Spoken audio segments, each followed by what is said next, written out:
মসজিদে যদি কোনো অপ্রাপ্তবয়স্ক ছেলে আজান দেয়, আজান হয়ে যাবে। বিশেষ করে সে যদি নামাজের ওয়াক্ত চিনে, একেবারে ছোট বাচ্চা না,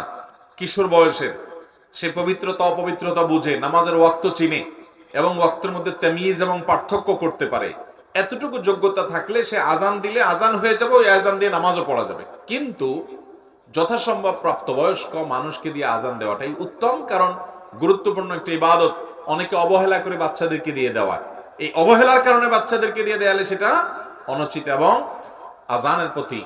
অসৌজন্যতামূলক অভদ্রতামূলক আচরণ, যা অনুচিত একজন ইমানদারের জন্য, একটা মসজিদ কর্তৃপক্ষের জন্য। হ্যাঁ, যদি এমন হয় কোনো বাচ্চার কণ্ঠ ভালো, সে আগ্রহী হয়ে দিতে চাচ্ছে, তাকে আপনি দিতে দিলেন, তাহলে সে বাচ্চা যদি ওই যে ওয়াক্ত বুঝেন এবং ভালো মন্দ বুঝে, পবিত্র অপবিত্রতা বুঝে, কিশোর বয়সের হয়, তাহলে তার দ্বারা আজান দিলে আজান হয়ে যাবে।